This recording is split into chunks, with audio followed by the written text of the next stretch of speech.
Hello, you darling people. I'm Miss Darling, and I'm your host for today. And in today's video, I'm going to be discussing the making of a custom book cover from start to finish. And if you like this content, please give it a like, a comment, subscribe, and share. And if you do that, I thank you in advance for your support. Links to everything will be in the description box below, so check there.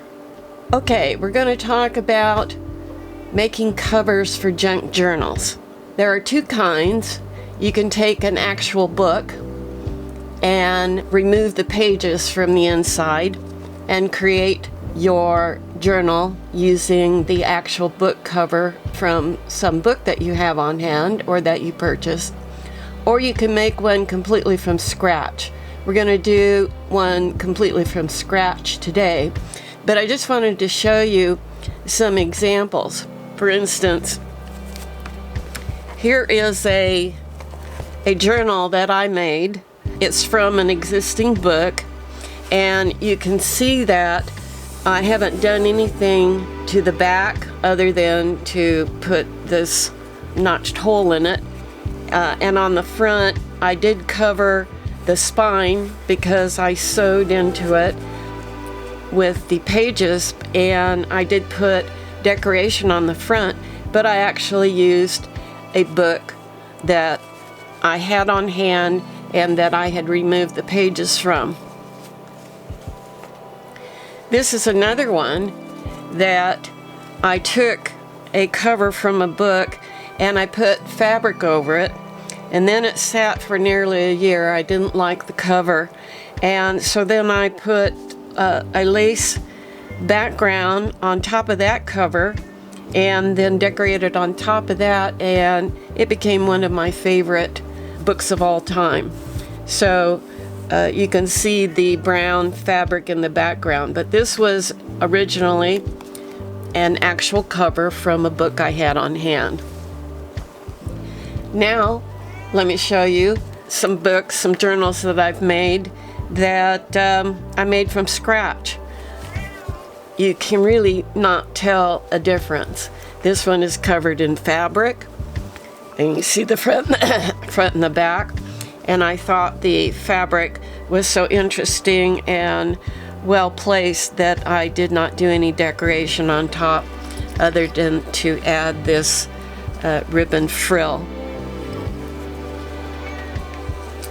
Here's another journal I made from scratch. Made the cover, covered it in fabric, and then decorated the top and added the ribbon frilling. And I like to add ribbon or lace here to tie it off with. I think that's nice, especially if your book gets really chunky and fat, depending on how much ephemera that you put into it. And here's another one that was made from scratch. These are all, I usually make hardcover for my journal. You can also make soft covers, which I'm not going to cover in this particular video. But a soft cover is simply made from a substrate, paper, or some other type of material that is bendable. But I prefer hardbound, so I'll use a hard surface. And in most of mine, that means I'm using mat board. Okay, so let's get into talking and making an actual book cover. You can see my red nail polish is coming off. Okay, this is mat board. It's fairly thick and very, very sturdy. It would be very, very hard to bend this, and I like that. You can also use chipboard, cardboard, whatever you want, so long as you're covering it, and it's gonna be fine. And like I said before, if you use something that's bendable, like paper that's maybe where you've glued several sheets of paper together but it's still bendable, then that would be considered a soft cover. So, but I prefer a mat board. I buy these from Amazon in bulk, and I'll have a link in the description box. And you're going to need two pieces. One will be the front, I'm going to cut this in half, and it'll be the front and back cover. And then I need a piece that I can cut the spine from. And so you'll need at least two, unless you make your journal much smaller than a regular 8.5 by 11 piece of mat board or cardboard, chipboard, whatever you're using. Okay, so now most of my journals are exactly half this width. It just makes it easy, and it makes it easy for covering it. It also makes it easy when I tuck the page signatures into it, especially if I'm printing on my printer. It's just so much easier to just be able to fold them in half and have them fit perfectly.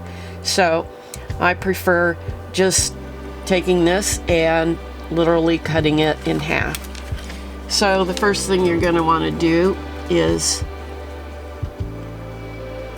to measure, and this will be 5.5 inches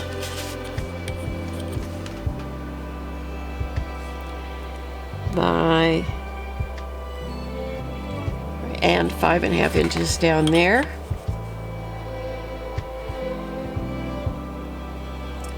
Although I don't need to do a line, I'm going to do one for purposes of the video. So then I'm going to use a box cutter.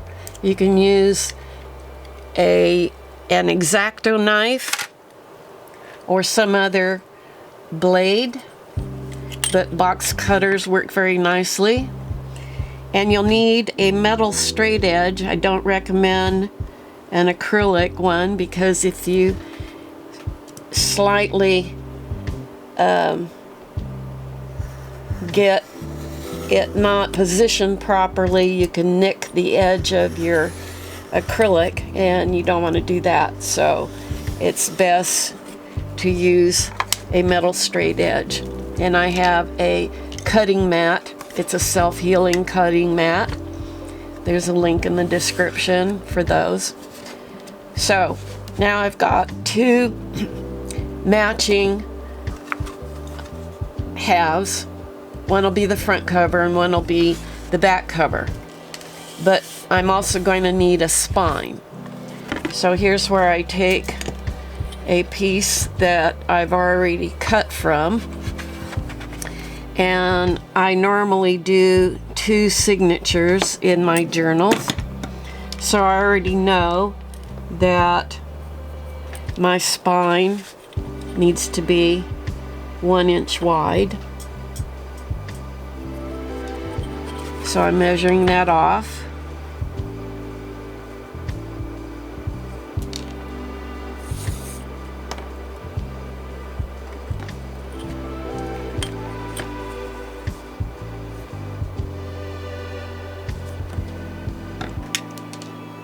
And I'm going to cut out my spine.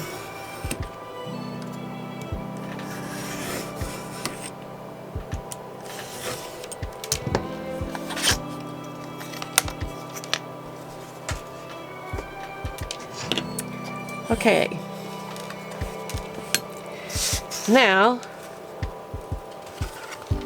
I want to put them together, and I'm going to put my cut edges to the middle, and I'm going to leave about 1/8 of an inch distance between them, so that they will lay down nicely when I bend them together. If you butt the covers right up against the spine and you're using the thickness of a mat board or chipboard, you're going to find a problem when you go to close your cover. So that's about right where I want that. Then I like to use duct tape, and in this case I'm using black duct tape.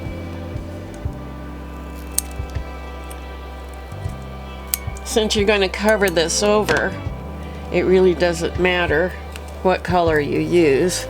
I just have a need for a lot of black things, so I use black duct tape.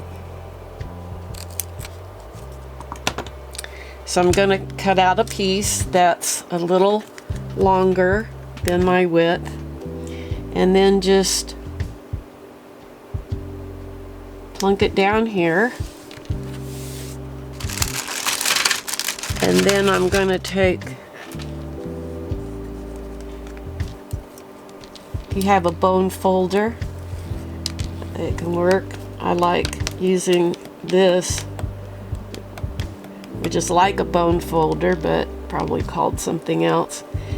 I like it because I have this one end that is good for pressing into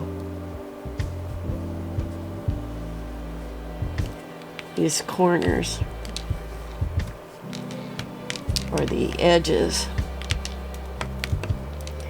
So I'm going to give it real good adhesion and flip it over and pull the edges onto the other side. And then I'm going to lay, if I can find the edge of my tape,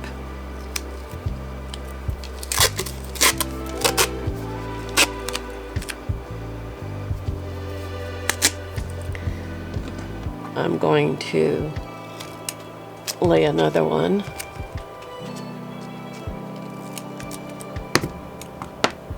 on the other side and do the same thing. And what I like about the duct tape is the adhesion is extremely good, and you're going to wind up with a very secure cover. It's not going to come apart on you. You don't want to use Scotch tape because over time the glue on Scotch tape starts to give away and even leave a gooey mess. So I don't want that to happen. Even though I'm covering up, I don't want something like that to happen underneath something I've made. So I found that I'm going to have to snip that off. It curled under on me. So I found the very best adhesion comes from duct tape. Okay, it's just as simple as that. Now we have a really great custom cover. It opens and closes very easily, and we're going to now decorate it. The first thing we need to do is decide whether we're going to use fabric or paper or a combination of that, and whether or not we're going to have a self closure or not. And I'm going to put a self closure on this, so I'll be right back when I have my stuff together. So hang on. Okay, as you can see, I have chosen a fabric. It's the chevron print, and I'm going to put that over my book cover. And I've already pre-cut or pre-torn my ties, which are approximately 10 inches long by around a ½ inch wide. And I'll show you what I'm going to do with those in a minute. But first I need to attach the fabric to the need to turn it so that right side is facing at the bottom. And because I've got some wrinkles in here that I have not taken the time to iron out, I'm going to run a bit of glue kind of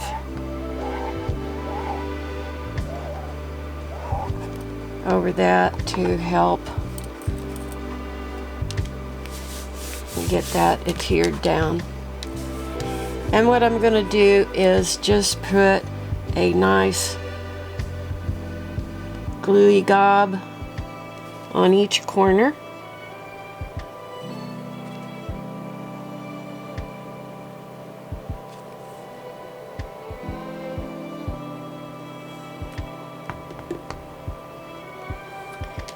And I'm going to pull the corner in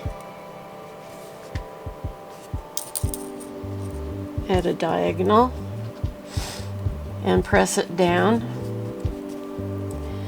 I'm using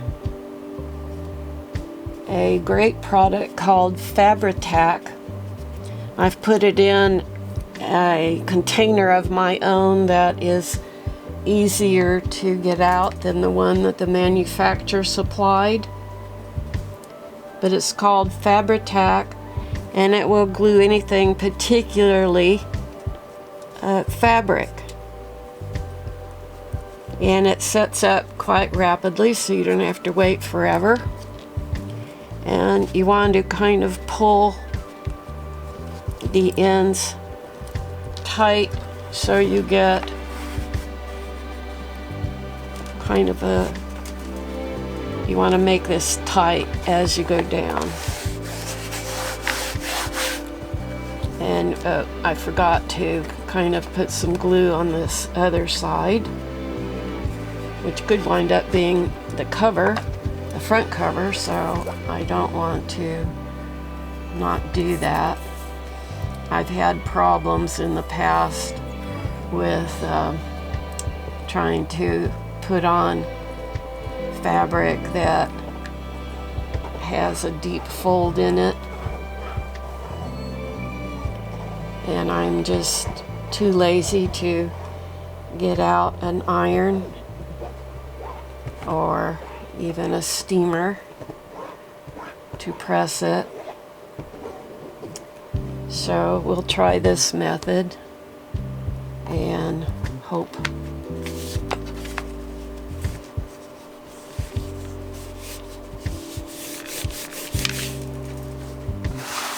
that flattens that out.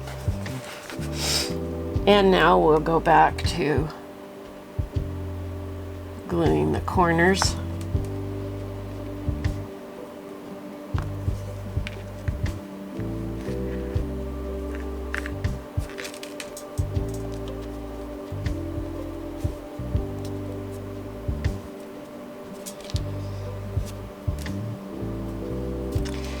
So once those are down securely, then you come back and go for the sides. I like to take the long side first.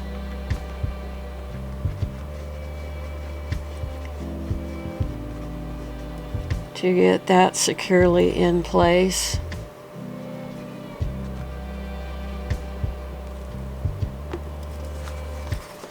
And you can just stand that up and flip it over, and that will give you a nice even pull across the width of it.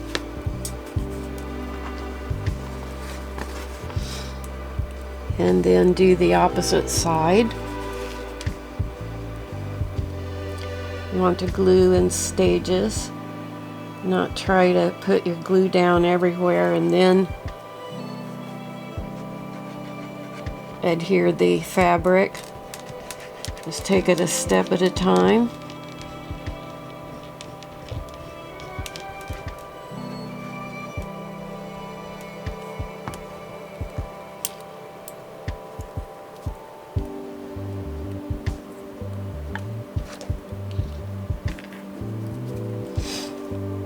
Oop.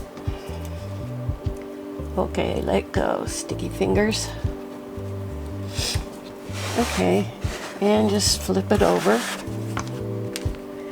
And then I like to kind of pull on it to stretch the fabric a little bit, so it's gonna lay nice and flat. And you can see how it will look once you're all done. And when you got that in place,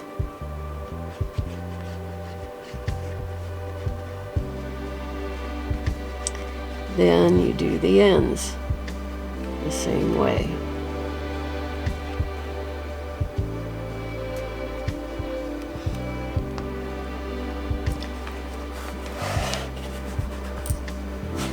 And I try to put a generous amount of glue there, so you get a really secure adhesion. And now we'll do the last side.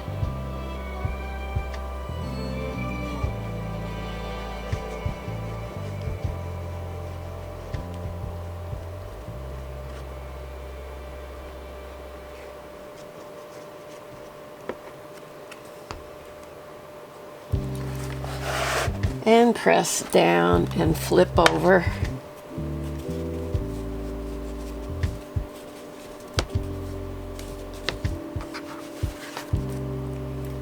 Then I like to go back.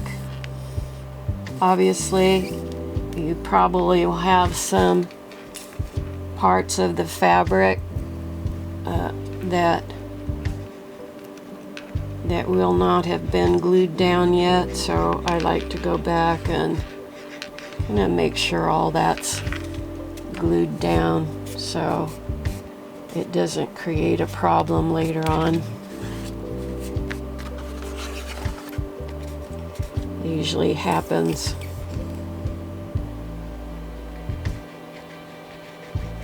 if the width of your selvage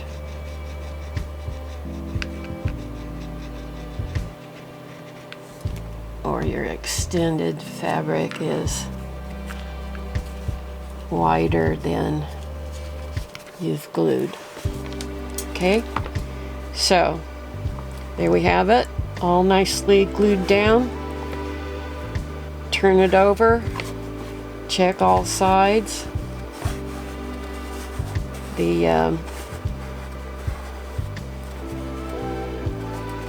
folds still show a little bit, but over time those are going to flatten out and might even be covered up with extra decoration that I put on from here on in. So I'm not worried about that.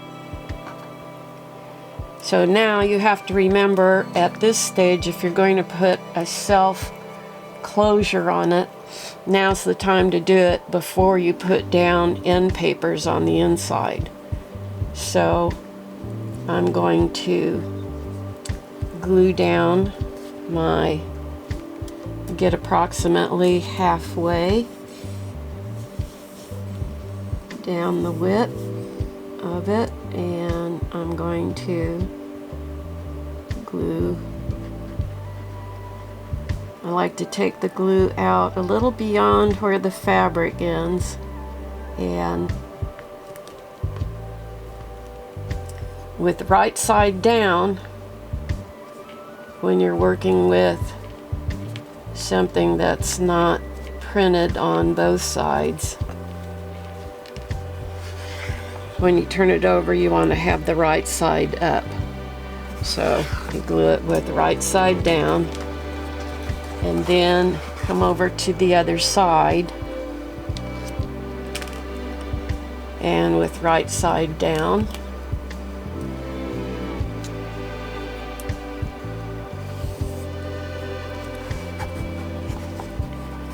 Try to get them placed about the same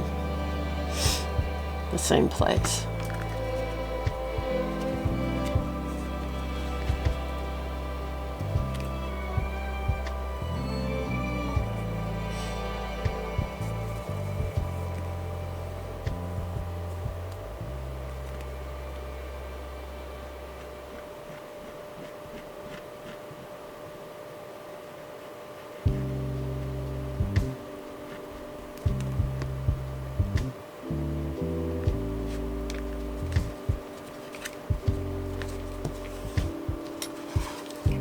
Okay.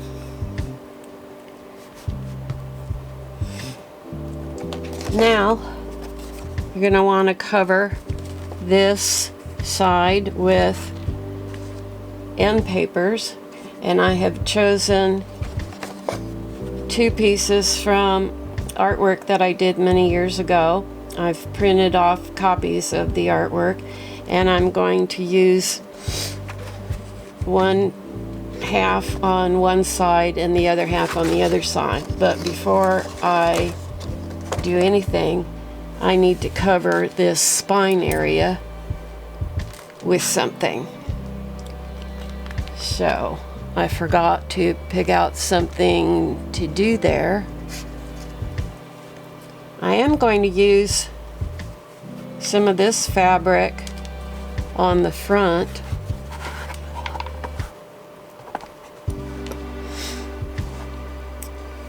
So, but it really isn't. Well, I guess I could just make it, if I snipped off about a 2-inch section, I could cover the inside spine. But I hate to do that because I don't have very much of that fabric. So maybe I'll come back to the chevron and cover it with the chevron print. So I'm going to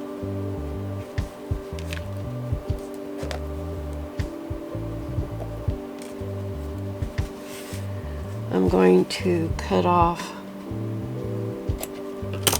a little more than I need and rip it at that point, because I like having frayed edges. And then we'll make it a little bit wider than the duct tape.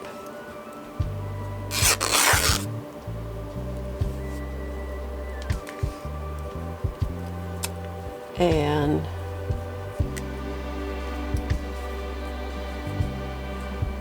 now we've got a piece to cover that with. Right side facing up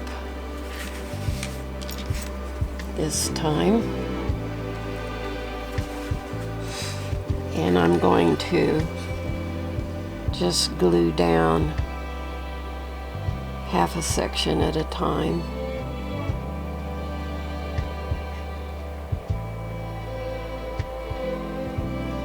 Make sure you get some glue into the gutter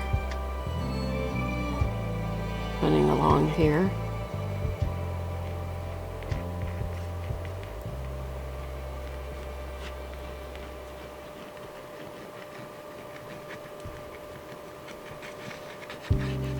I'm going out a little beyond the duct tape.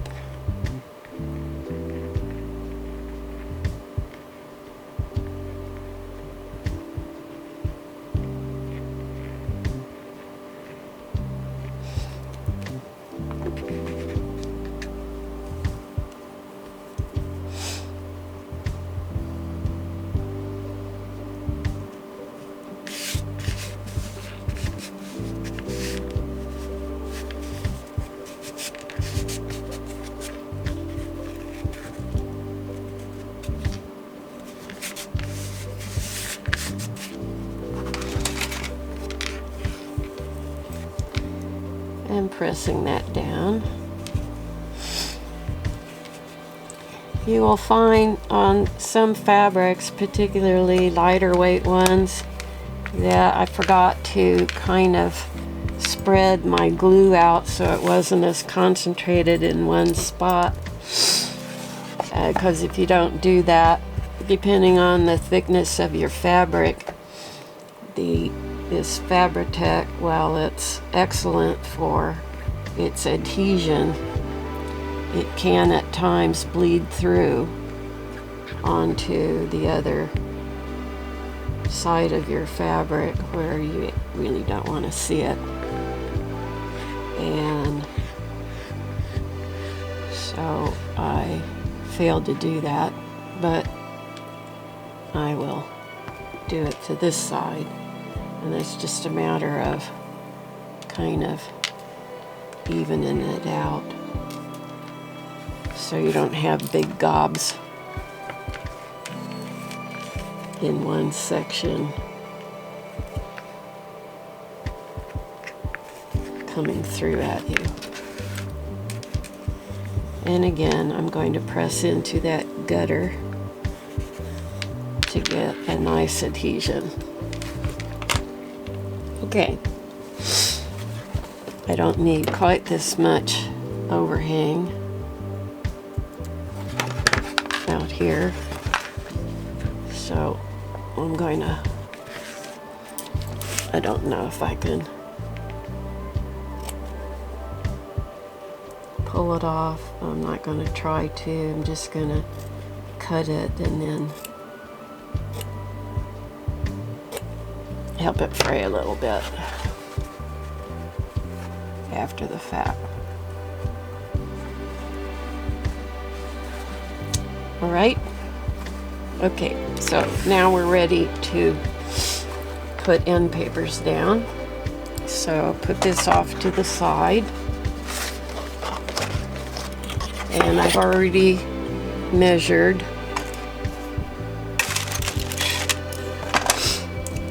I've already measured off what I want to use.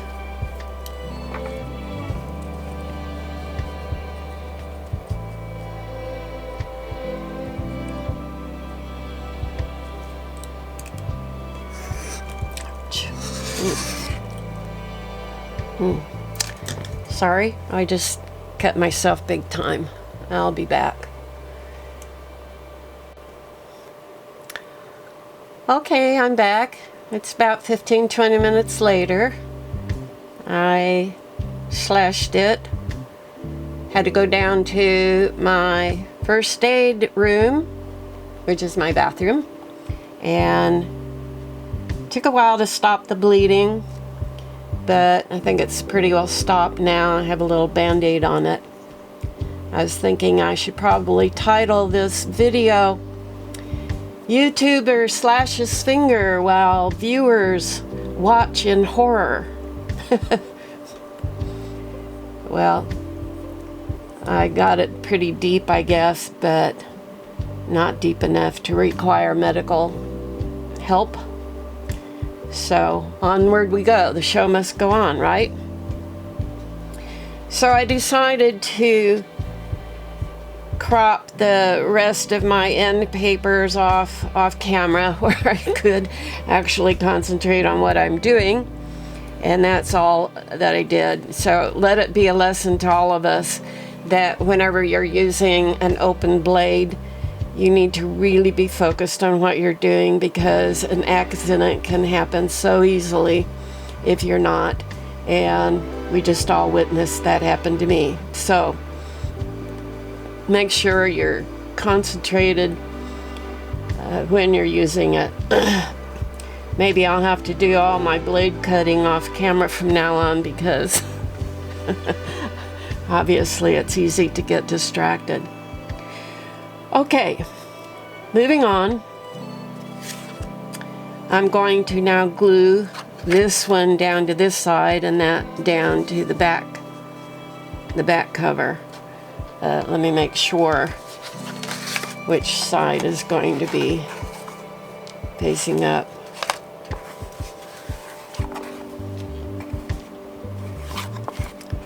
I think this side will be the best front cover, so we will glue this side down first. And because I'm still gluing onto fabric, I'm going to continue to use my handy Fabri-Tac glue.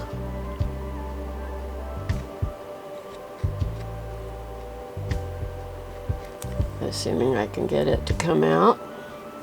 There we go.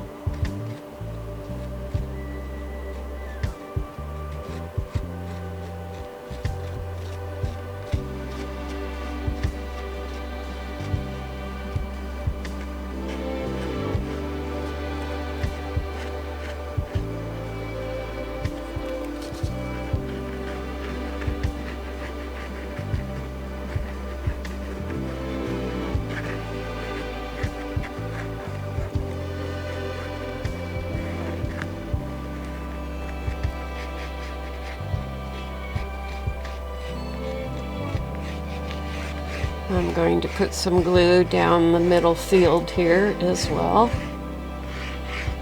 just to make sure we get a nice overall adhesion.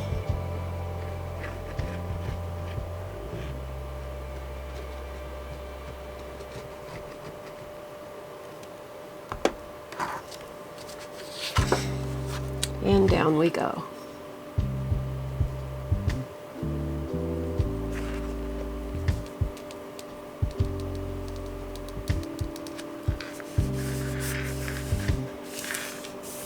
Now you see why I put the ties on first, so that all of that area where it's glued is now covered over and hidden by the end paper.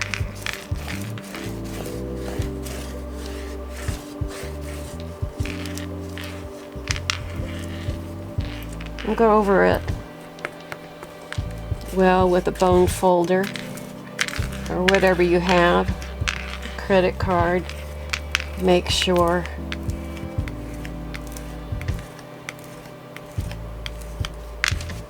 you get a nice strong bond. And now we'll move on to the back cover.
And giving that a nice, good pressing down.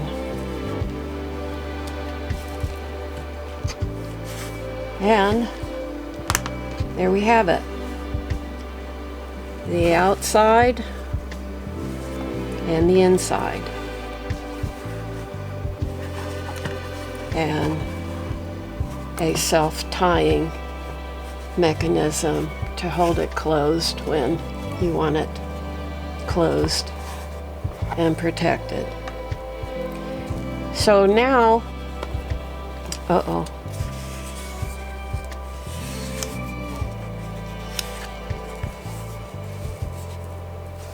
Uh-oh. I overshot.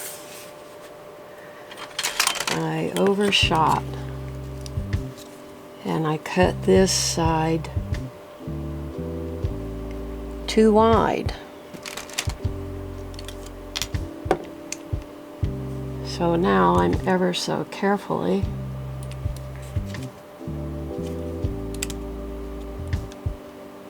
going to trim that off.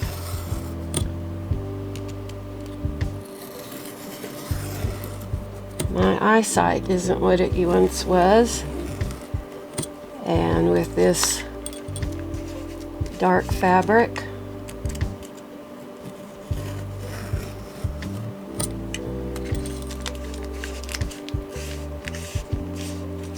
I did not see that I had overcut.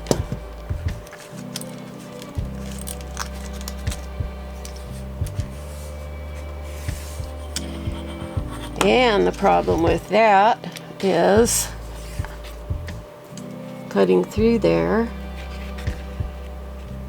it was almost impossible not to also cut through the fabric, which is unfortunate, but we'll try and get some glue under there. And hopefully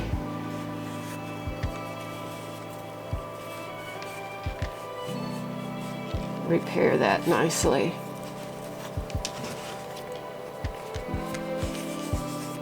I sometimes come back and put some washi tape down or some lace or something else in this area here to kind of cover over that. And since I made this mistake here and had to destroy some of that area, that's probably what I'll do. Or maybe I'll come back in with a little bit more of this and extend it out. I don't know. I'll wait until I get further into this journal before I make a final decision. My plans for this journal, which already is a very Japanese theme going on, my plans, I have a whole bunch of black and white Japanese woodblock prints that I'm going to adhere onto the pages for this journal. So, because they're black and white, that's why I chose this black and white fabric, but I think I'll jazz it up with a little bit of this fabric. But I think I'll hold that to another video. To be honest, I'm a little rattled because I cut my finger so badly. And so I think we'll call it a day. And I hope you've found this helpful and that you've learned something. If you found this to be of value, this content, I hope you'll subscribe and share it and make a comment, ask a question, whatever. I plan in part 2, 3, and 4 of this series. Part 2 will be making signatures for a junk journal and sewing them in. So I'll show you the signatures that I make for this journal and get them sewed in, and then we'll finish decorating the front of this custom cover. And then that will be part 3, and then in part 4 will actually decorate an actual book cover that has had its pages removed, as opposed to a custom cover like this. Anyway, all the links to products and tools for this video and others are in the description box, so look for them there. And please visit my Etsy shop. The link is there as well, so you can find other things of interest there, very inexpensively priced, and I think you'll find it of value to at least go take a peek. Thanks for sticking with me. Very, very sorry I injured myself while filming this. I didn't intend to, obviously. Hope no one was triggered by that. Hope you learned something new. And I thank you for staying with me, and hope you'll come back to see more of the content that I make as we go forward. I appreciate your support so much, and I'll see you next time. Bye-bye.